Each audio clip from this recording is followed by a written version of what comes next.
TheRationalInvestor.com's Daily Brief. The answer to your question is learn the goddamn process, trade your trading plans, don't take too much risk on any one trade, and just let yourself get rich.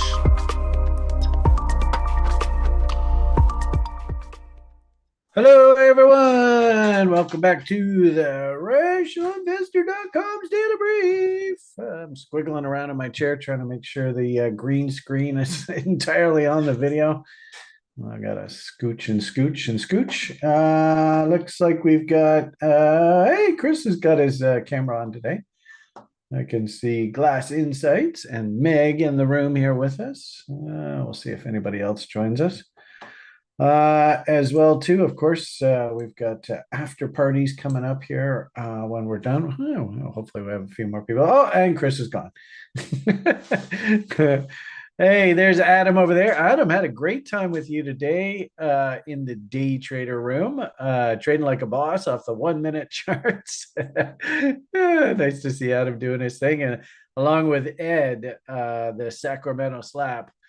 Ed seems to be just in his groove. It's really cool hanging out with the day trading room right now. I'm very impressed with the gang. They're consummate professionals. If anything, probably a little more professional than Brian is right now. The good part about it is I am trading these micros, but underwater on a position right now, and I'll probably be a little bit distracted watching this silly position.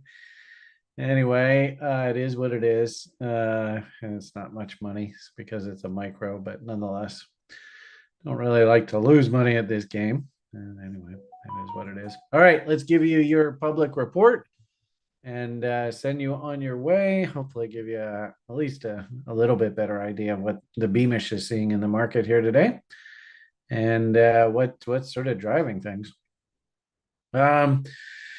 Stewart did report yesterday that he was trying to get the breadth indicator back online and the system operating smoothly. I can tell that because we've had to change the algorithm a little bit, we are getting a few more signals than I would have seen in the past. Maybe we have to do a bit of smoothing with the data. I'm not quite sure, but we'll see how this evolves. I think probably the most important thing was back there about the middle of April, you notice that the histograms all went massively oversold.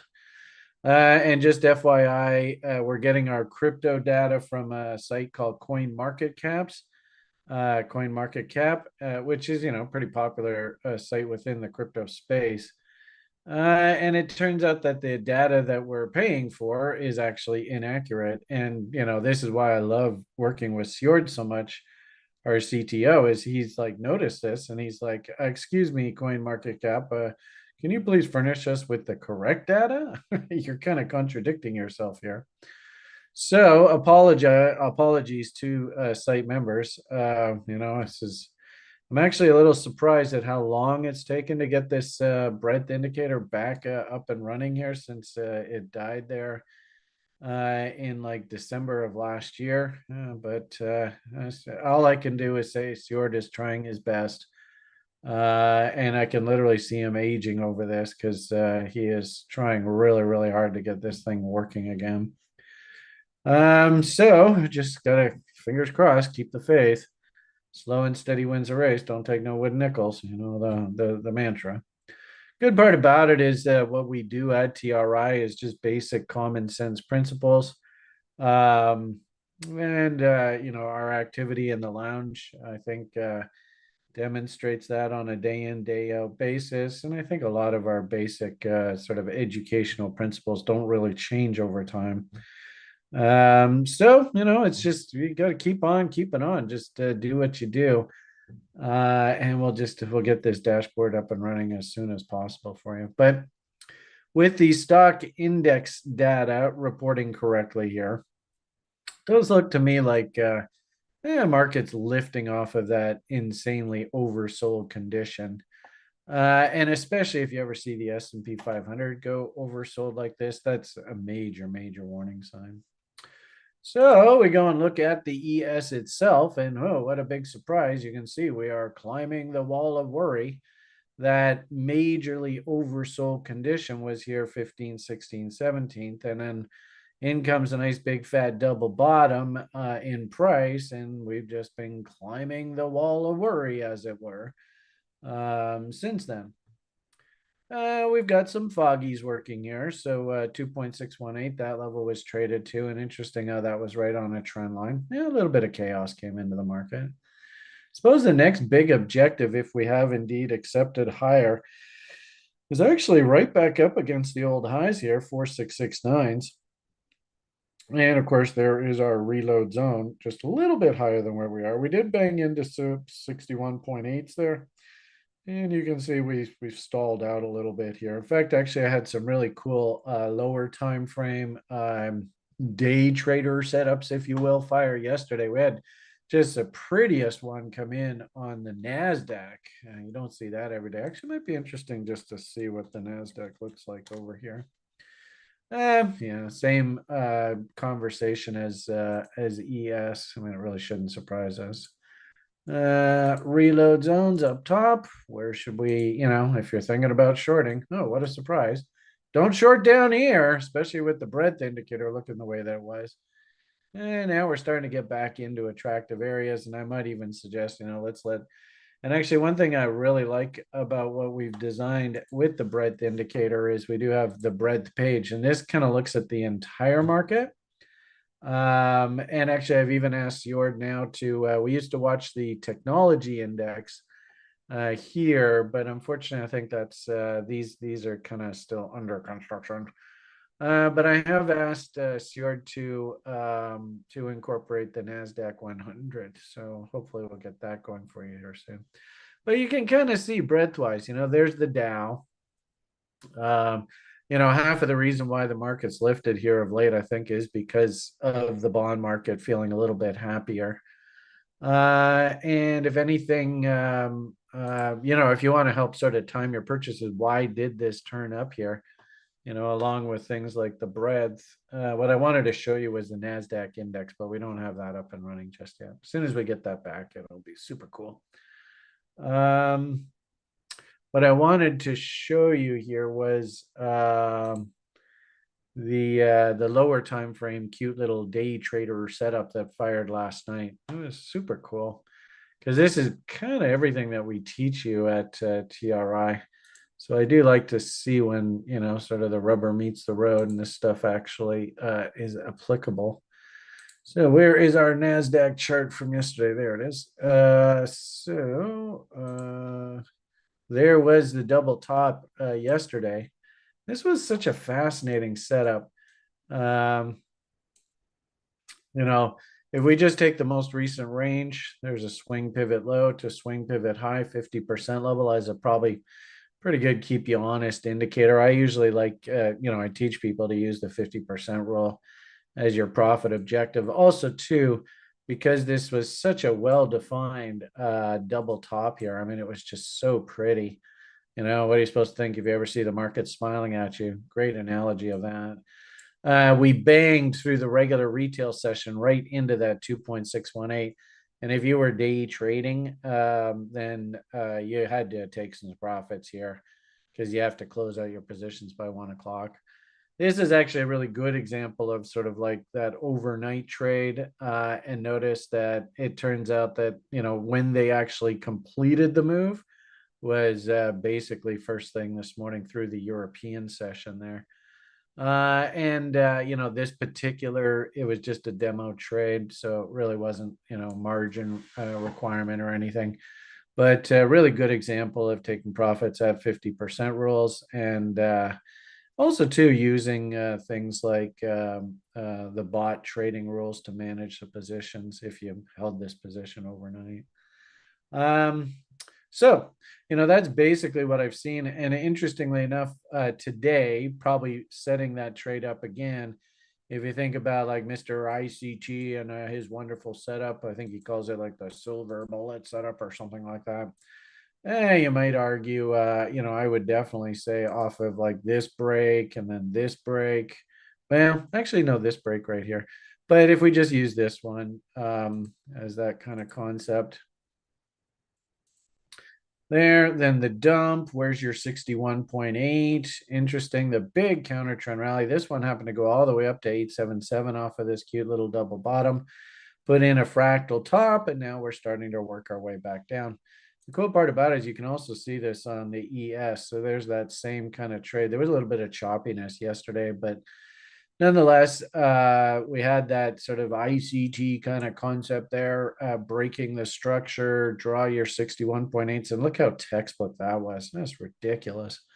So that trade happened to work to its profit objective. But interestingly enough, this morning, because of even bigger ICT level breaks, I mean, I suppose you could even do something like that now.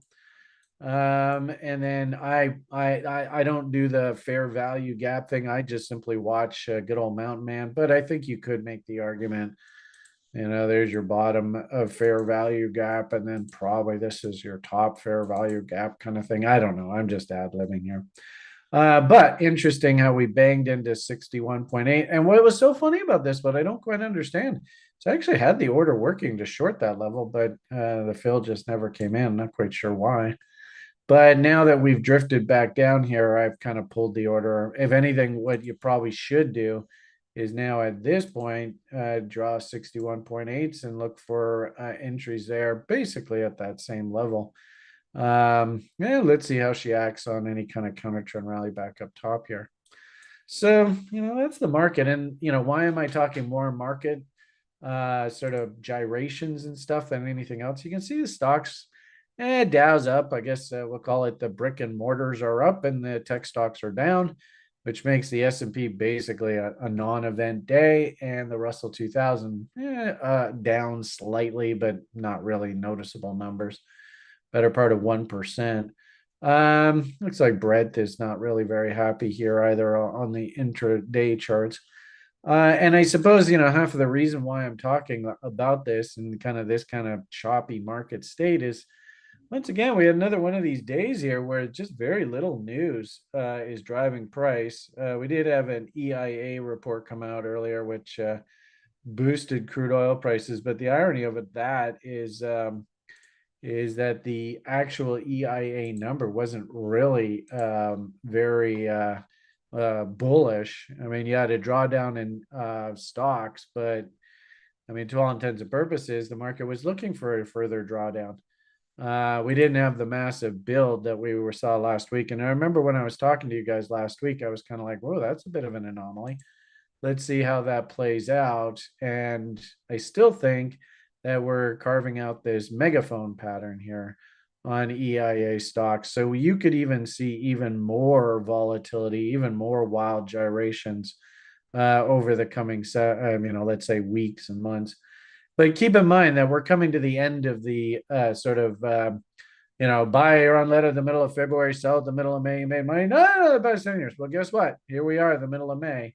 So that seasonal trade is starting to wind down, and you can actually start to see it in crude oil prices. If we just pull up the old crude, I might make the argument that actually a top is already in here.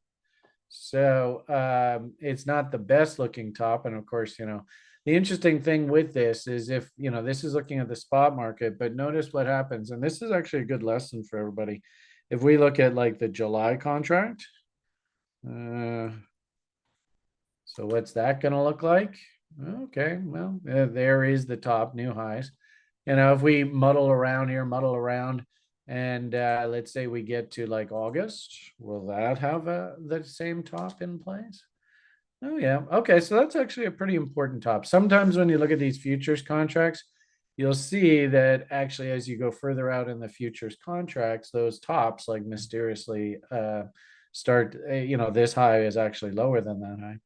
So that's not the case. I guess what I would say here then is the top I would be thinking about is up, down, up, fail. A little bit of a head and shoulders. We might conjecture that.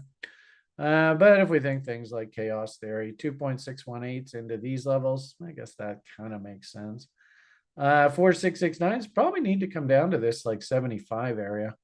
And if I'm not mistaken, I think Mr. Hoagland's magic level on crude is down here around 73. And you can see lower highs and lower lows. I mean, this thing's just kind of drifting right now. We have had quite a nice dead cat bounce this morning. As I said, I sold into these moving averages, so I'm a little bit underwater on my trade. Yeah, a few ticks. Not a huge amount of money, but nonetheless, not overly happy about that. But on balance, that EIA report was the only econ that we've had today. And if anything, probably what's really driving the market are these damn Fed speakers. So they're back out at it again. And I've noticed this happens a lot lately. I mean, they're really jamming the market full of these Fed speakers. We all know that they're not very good at predicting the future. And if anything, I would strongly suggest you do not take their advice on what they see happening down the road. And it was almost a little bit of a pleasure following, well, I guess prior to this recent FOMC meeting, because they had to go in their quiet period. And we had actually probably about the better part of a week of actually really nice, smooth, clean trading. As soon as these jerks start speaking again and they just jam the schedule with them, I absolutely hate this. And I think they do it on purpose, because what ends up happening is you get like this schizophrenic market state where it's up, down, up, down, up, down, up, down. You know, like what I was showing you there on that ES chart this morning. I mean, we started out the day just absolutely on our knees. And then these Fed speakers started speaking. Keep in mind, there's no econs. So what's causing this huge rally off the lows here? Well, they're just rallying it into these Fed speakers. And there's another one coming out in about an hour and 10 minutes. I don't know what the hell they're going to do to this market, but it's a little bit of I don't know, what do you call it? Frustration? I don't know. I will say I gave a shout out to Adam earlier. We were talking about this 4669 level here on ES earlier today. I suppose you could argue that if we do resolve this action here, that's a bullish bot. Well, there's 877 sitting up there. So, you know, if you want to sort of watch for levels through the rest of the morning, I would definitely be very careful through that Fed speaker. He's coming up here at 1030 right there. But you can see how the market itself is actually trying to set up that it wants to move back higher. And remember, we looked at the breadth and all that, and I don't think there's a reason to think for a top here just yet. But A, B, C, D, that's going to take us all the way up into here. So you might even want to bot that out if you're trading. Probably actually better maybe to go off of that low. So then that creates A, B, C, D, and does that align? I'm actually surprised. We're going to get even a bigger pop through that 877. So broader market, this kind of looks inverted head and shoulders. We're down on lower time frames. Market was puking out appreciably overnight. You know, the word yesterday was, you know, earnings were kind of suspect. A couple sort of curveballs thrown into the mix. We had European data was relatively weak. The headlines here this morning: U.S. mortgage rates fall for the first time in 5 weeks. I suppose that's a good sign. We were talking about this the other day. We were saying, you know, let's keep an eye on how our inflation deflation guide follows. And of course, we got that M recently in our TLT tips relationship, which I think is a really good market-based proxy here for you. So it really shouldn't surprise us that now, a week or so later, the news is going to be that these mortgage rates are going to tick down. Well, that really shouldn't have surprised. Like I said, our inflation deflation guide M'd out, and you had the 10-year yield itself, which is pretty much what the entire market moves off of. It M'd out. So you'll see this thing tick down when TradingView updates its database. I suppose finish off this free broadcast, and you know, unfortunately, good old, you know whose birthday is coming up here. So I don't think it should be a really big surprise. We're not seeing like huge rally. Getting an error message from YouTube here, Chris. I don't know how things are looking on your end. Um, can you still hear me? Are we connected?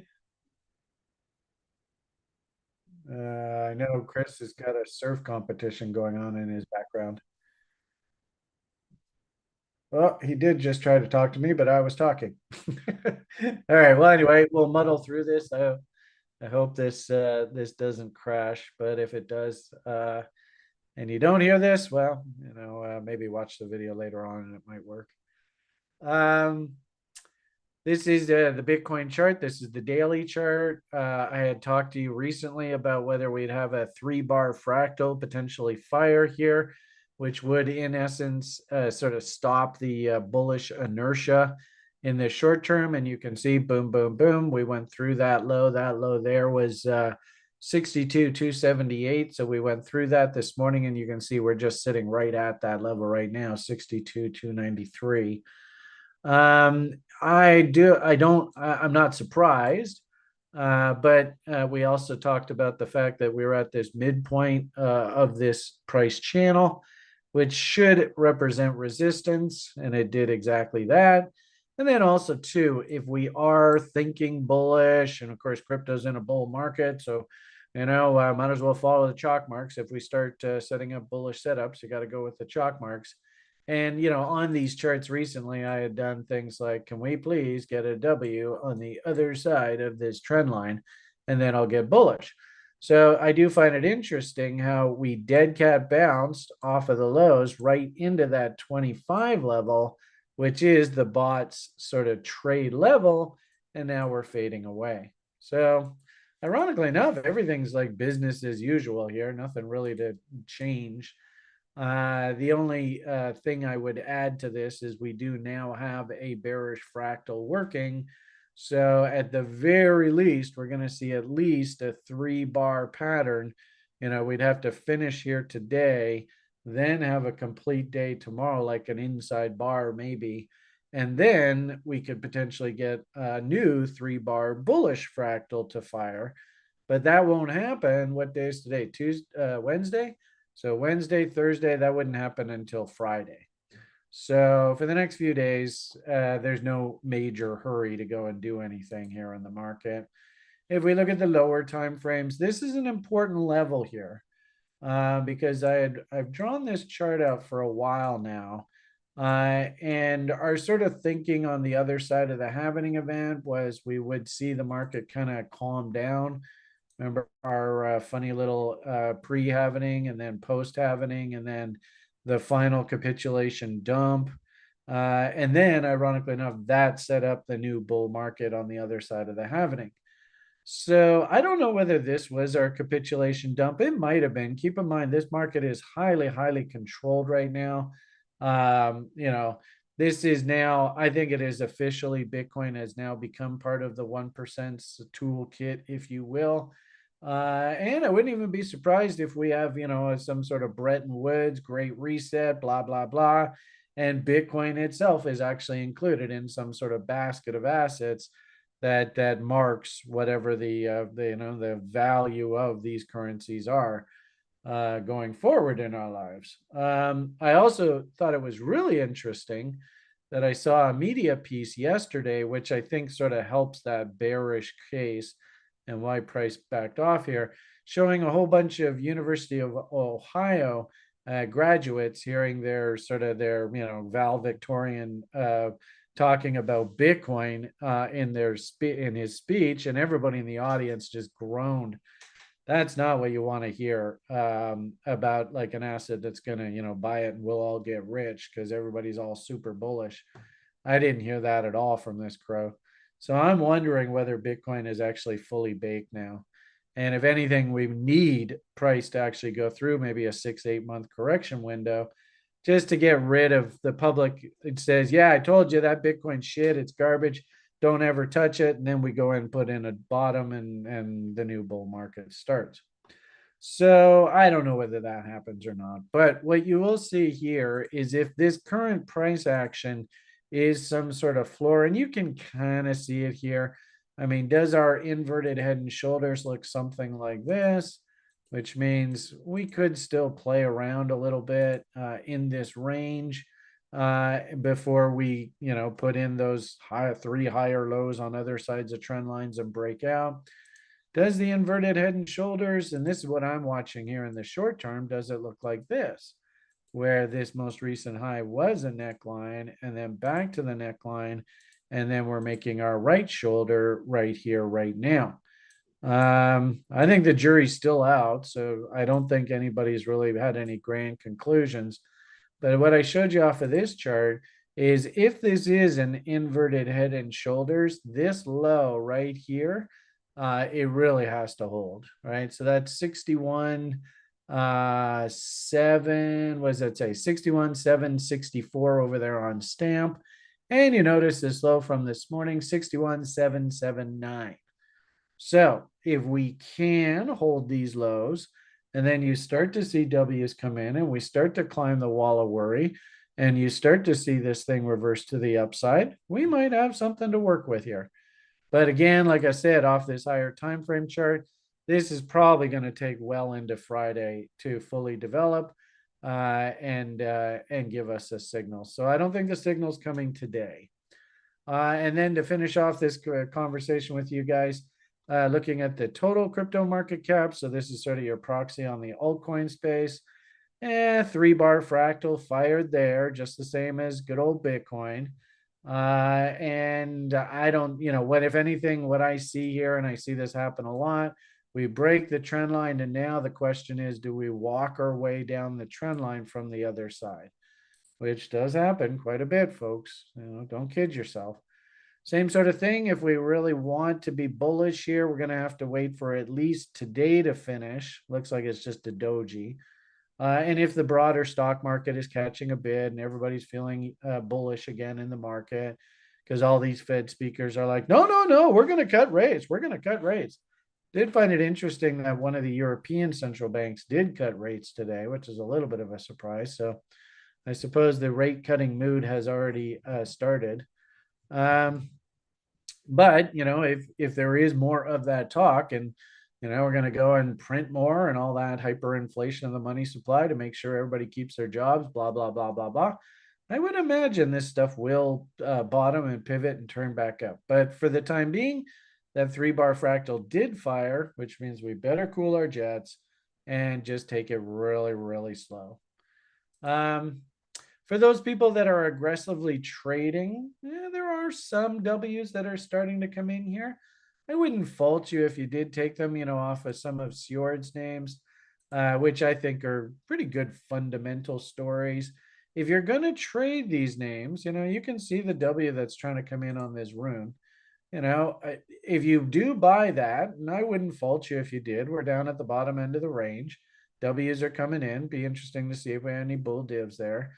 If we lose these lows and you're one of these trader types, then you just got to get the hell out of there. So it's there, it's working. Interesting. Sjord's Ren, it did have a nice pop-up. I really didn't like this location though for a trade, so really wasn't anything for me to do. And I'm still feeling like this is a bit early here for these things to have turned back up in earnest. We'll see. It's just my opinion. But as I said there a minute ago, if you are one of these W hunters and you like to trade W's, well, they are starting to form, and I wouldn't fault you if you did, take a stab at a name like Rune here. But just understand, if these W's fail, in a few days, maybe in a week or so, you better manage risk and, maybe hop off. So. All right, I think I'm going to leave the rant at that for today. Again, it's one of these sort of low, almost no news days. A lot of chop around, Fed speakers. And if anything, don't take no wooden nickels. Slow and steady wins the race. Ooh, look at this Komodo. Here's an example of one that's trying to break out. Is there news coming out on this? One low, 2 lows, 3 lows. If you did buy that, I wouldn't fault you for that. So interesting to see how these names are trying to bottom out here. Anyway. All right, let's leave it at that. Head on over to the after party. Maybe we'll look at these names a little bit more in earnest. And we can also look at some of the charts that we shared last night in the Secret Options Formula Club meeting. So all the best, PMA for the win. Look forward to a nice conversation with Julian tomorrow. And I guess I'll see you all again on Friday. All the best. Bye for now.